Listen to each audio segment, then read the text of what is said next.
Hello, my lovelies. I'm so glad you're joining me today. I hope you're doing well. I'm Madam Roman, and for those of you new to the channel, I offer wisdom highlights from a woman's perspective as we put on our highest red bottom slippers and strut our stuff down the silver brick road to the land of wisdom. We'll explore accounts of true crime, dark histories, mysteries, and mayhem in the constant quest of empowerment, knowledge, and the insight to survival.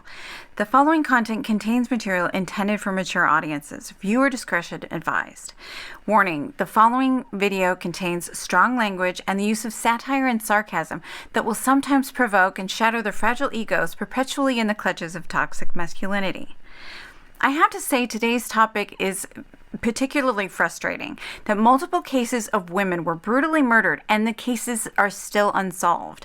And it also has a side of social injustice, which you would think that for some people they would be able to get their head out of their asses long enough to save some lives, but common sense isn't common. So grab your cup of tea, get comfortable, and let's get started. And if you haven't already, don't forget to support the channel, like, subscribe, and share. The city of Philadelphia has a history of diversity, diverse thought, ideology, people, and lifestyles.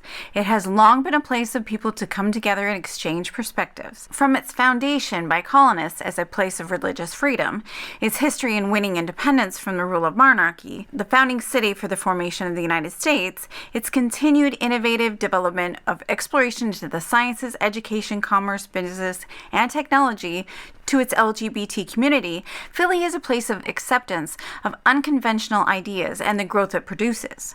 It even has a claim to fame as the home of fictional character Rocky Balboa from the Rocky movies. But Philly, like many other large cities, has had its share of hard times. During the late 1980s, Philly was near bankruptcy from the loss of revenue after the fall of the Union in labor jobs and the white flight migration. It was during this time that public services were in a scramble for resources and funding. This is something to consider as having been a contributing factor in the investigation of murders that started to appear in the neighborhood of the Frankford Avenue. At the main SEPTA station yard on Frankford Avenue at the corner of Penn Street and Bridge Street, workers arrived in the morning of August 26, 1985 to a horrific sight.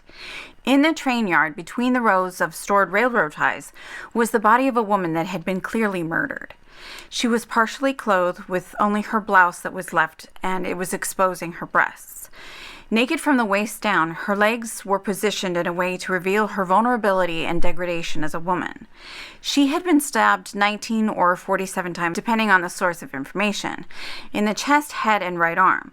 There was a slash on her lower abdomen that was so vicious and deep that her internal organs were exposed. The shocked workers notified authorities, and with an investigation, it was determined that the victim was 52-year-old Helen Patton.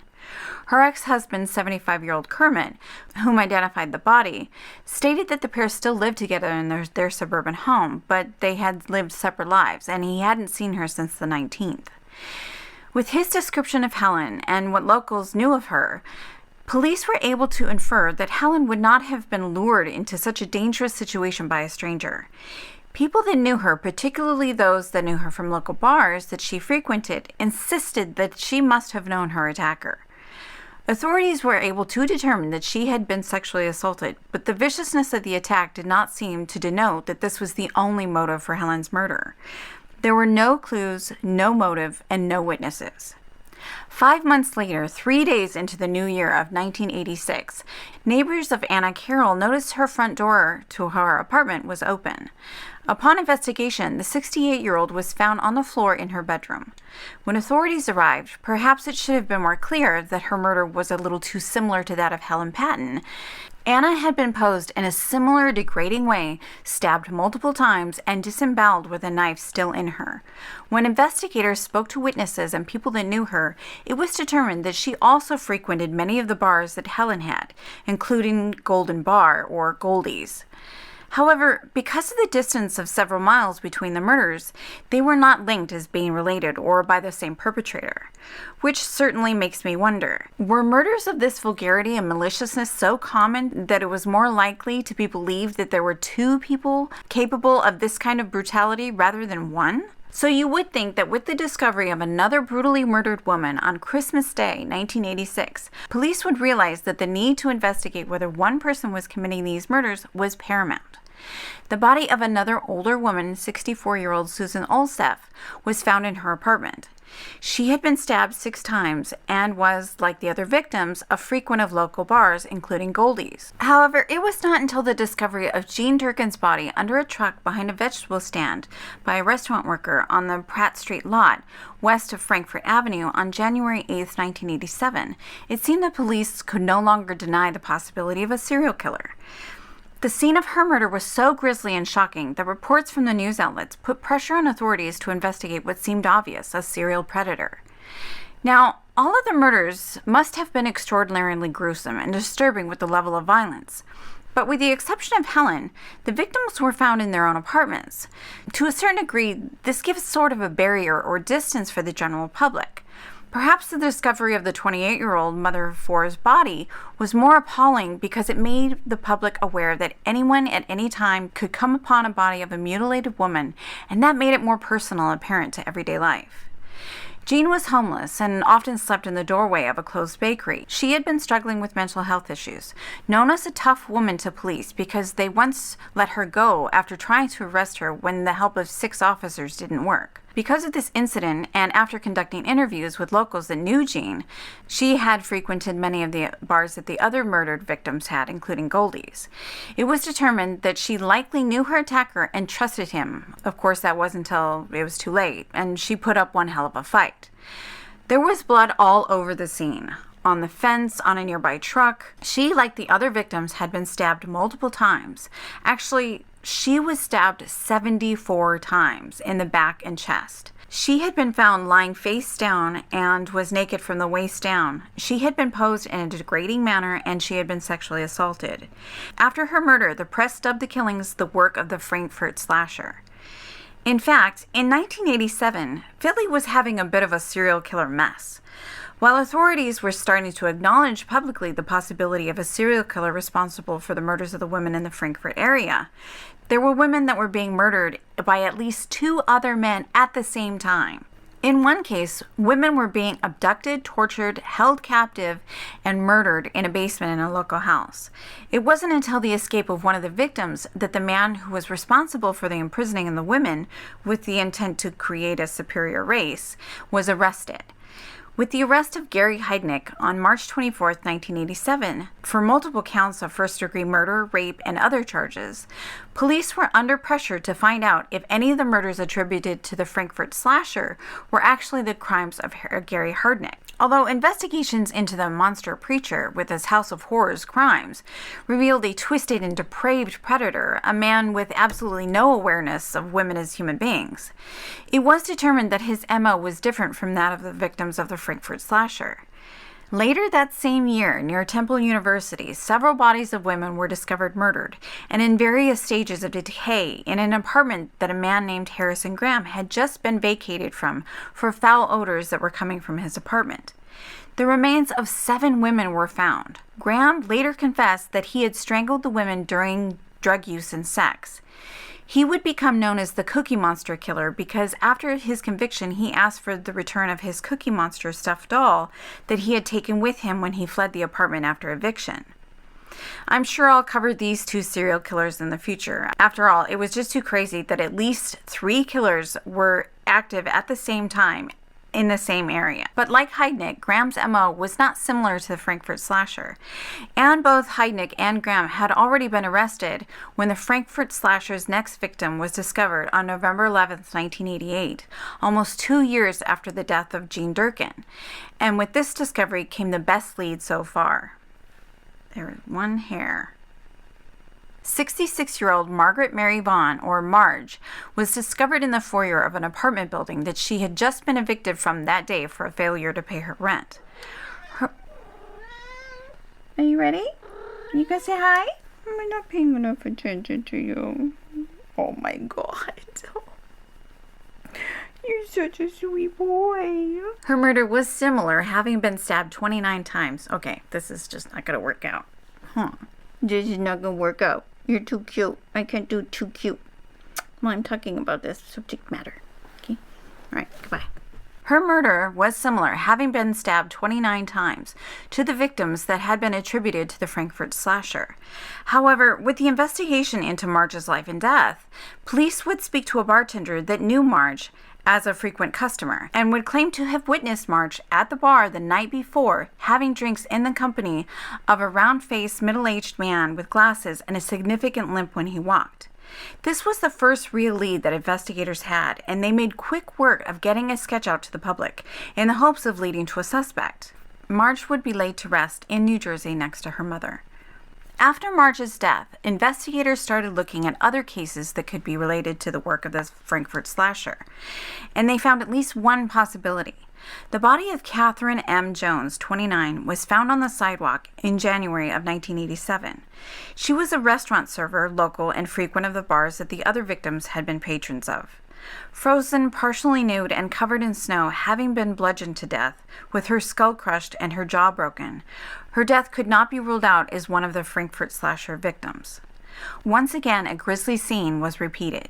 On January 19, 1989, at 12:30 a.m., after complaints from neighbors about loud thumping and sounds of a struggle from the above third-floor apartment earlier in the night, the apartment building superintendent went to the apartment.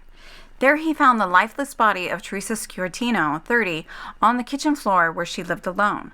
Lying face up in a pool of blood, naked except for a pair of socks, Teresa had been stabbed 25 times in the face, chest, and arms.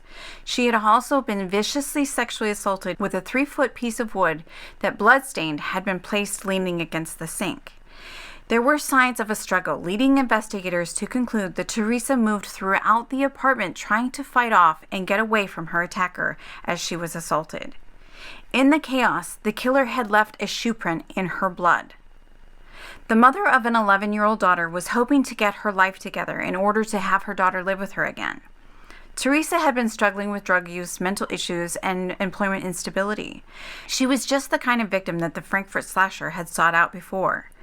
With interviews of employees and customers, it became apparent that she was also a daily patron of the local bar scene, particularly Jolly Post Tavern. Those questions would state that she would come in hoping to get picked up by a man, and that she would stare as if she was not altogether on this planet. She was also known to take home men frequently to her apartment, and the night before she was found, she had actually been seen with a middle-aged white man at 6 o'clock, shortly before her neighbors had heard loud noises from her apartment. So this was the second possible sighting of a suspect with a victim. With no other clues, police started searching through sewers, trash bins, and the Frankfurt area. Interviews with witnesses and potential suspects were done, and some suspects were under surveillance without much success. Now, by this time, there were 7 horrific murders in a span of just over 3 years. All the victims were white women frequenting or living in the same area, brutally stabbed multiple times, positioned in a degrading manner, many sexually assaulted and found in their apartments, and struggling with issues that made them vulnerable to predators, mental health, substance abuse, etc. Not to mention, there seemed to me to be a pattern of the time of year. Teresa was the 6th woman to be found in January, or on a holiday, if you count Susan Olsef on Christmas Day and Marjorie Vaughn found on Veterans Day. I'm sure the police investigated school or university holidays and breaks, right? Because we all know that predators can and will commit crimes when their families aren't home during school break. The murder of Teresa would have been the 7th victim attributed to this Frankfurt slasher, but the medical examiner determined that her death was not that of a serial killer.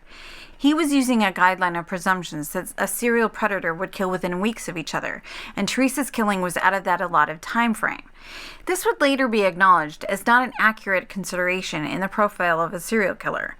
But if this was the only determining factor in the possibility of a serial killer in these murders that the investigators were going on, then really none of the killings should have ever been linked. Which leads me to say again, they really thought it was more possible that these murders were unrelated, separate incidences committed by several men individually. I'm not sure which scenario is worse. One serial killer that the authorities can't seem to track down, or entire population of male offenders that they can't find.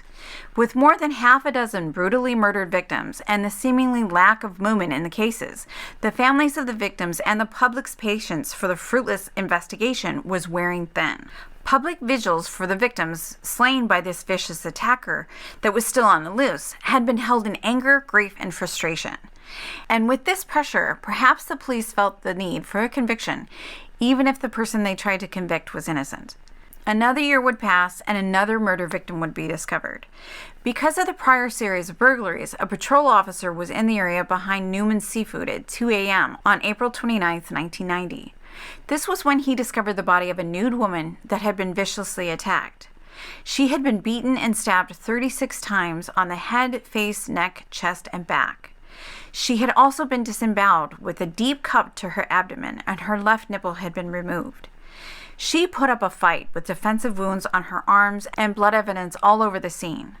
She had also been posed in a signature degrading manner as previous victims. Her purse and clothing were found nearby, eliminating the likelihood of robbery as a motive.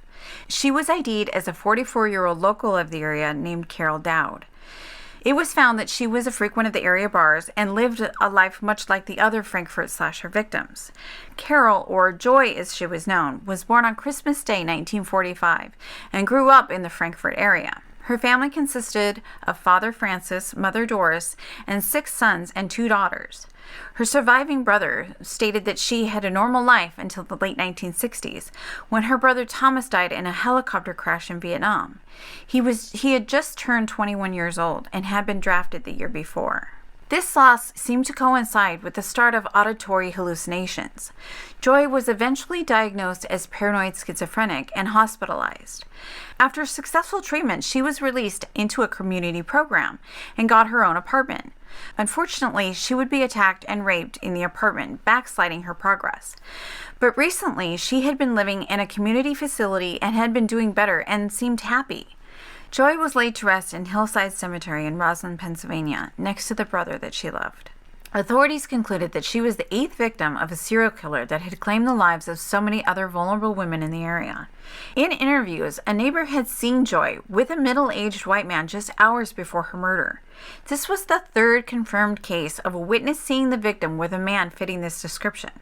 With information from store employees, it was also determined that she was murdered between midnight and 1:40 a.m., which would have been just 20 minutes before the patrol officer discovered her body.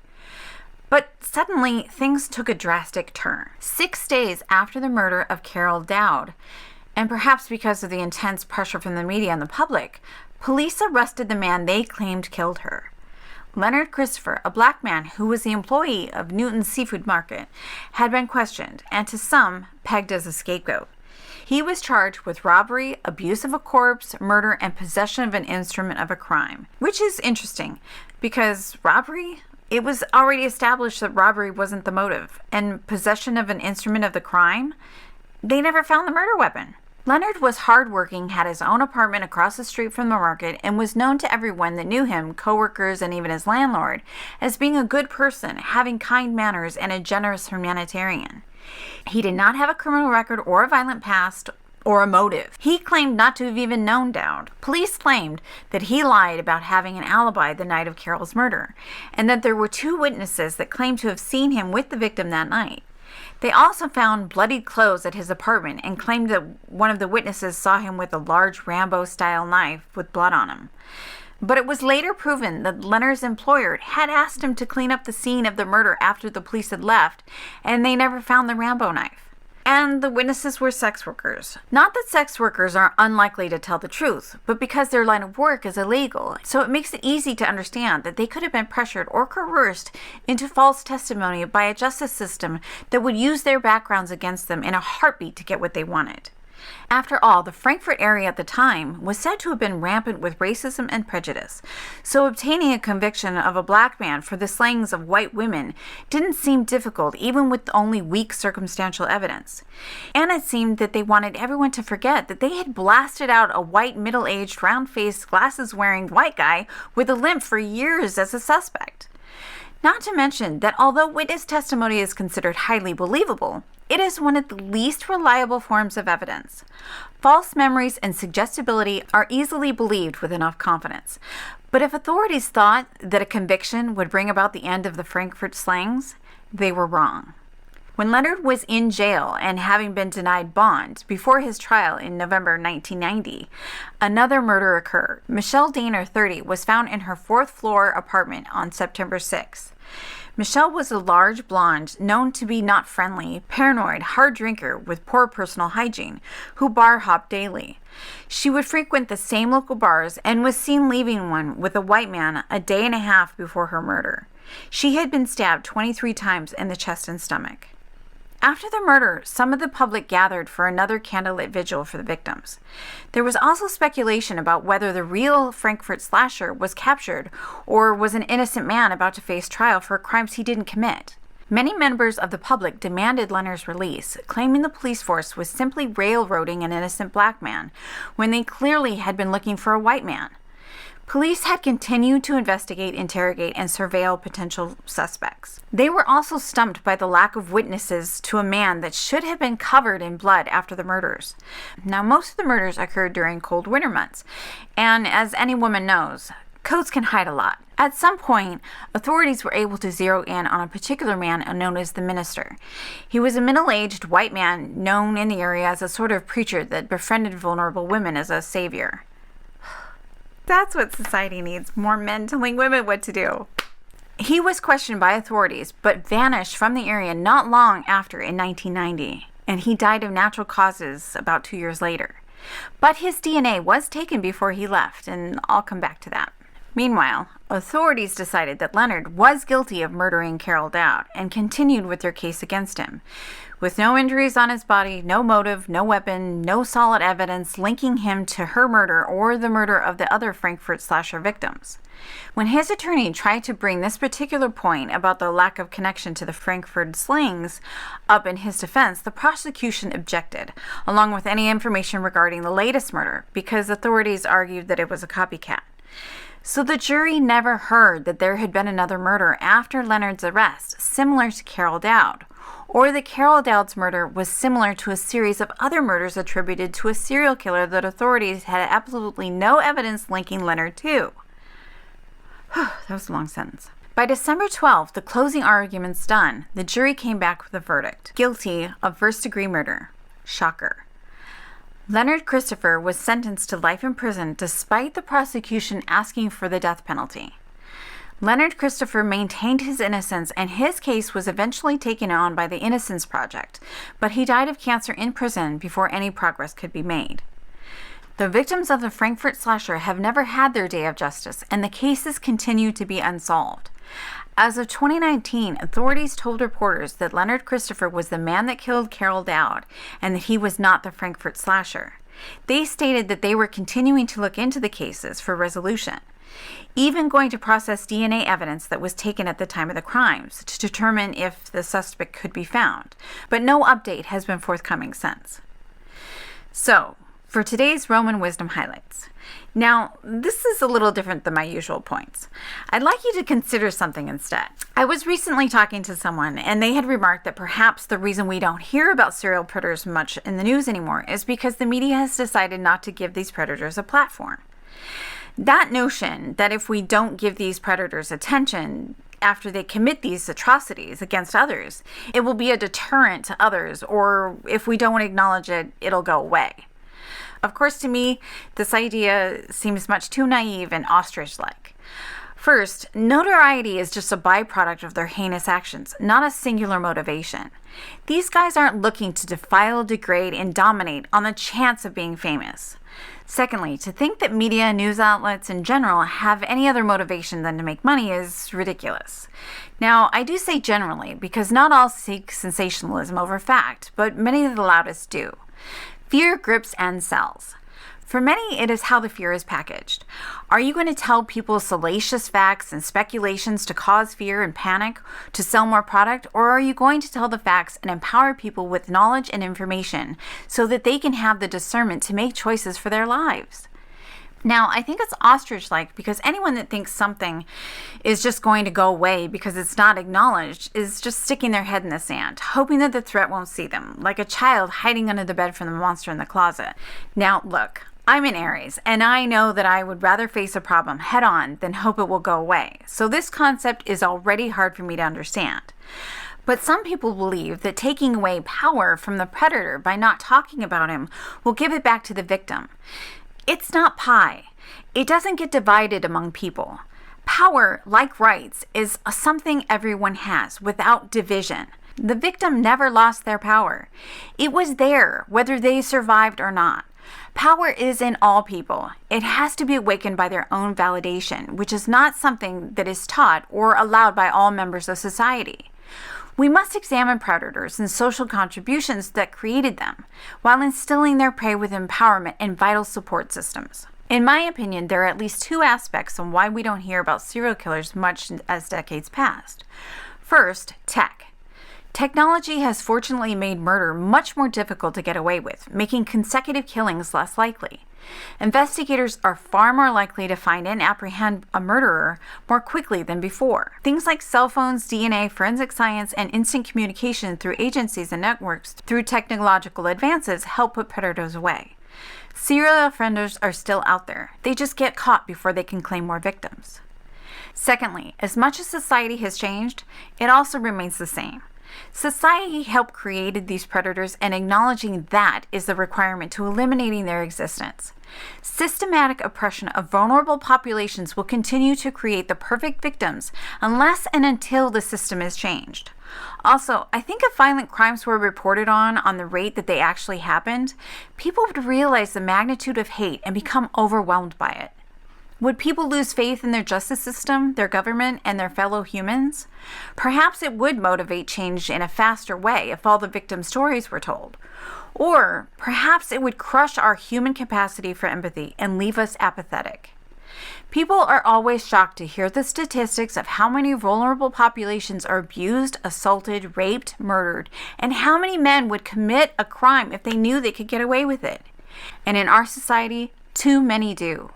Of course, I probably said this in my own sassy, shorter, maybe not so sweet Aries way. So that's it for today, my lovelies. Let me know your thoughts about why there isn't as much serial killer coverage. Are they still out there? Do we just not talk about it? Discuss. And if you enjoyed this video, don't forget to check out my other videos about Glenn Rogers, Dennis Nilsen, or the Times Square Ripper, Richard Cottingham. Like I said, let me know if you have any comments or questions down below. I'm always interested in hearing what you have to say. Thank you for watching, and be safe. Sending you silver streaks of wisdom.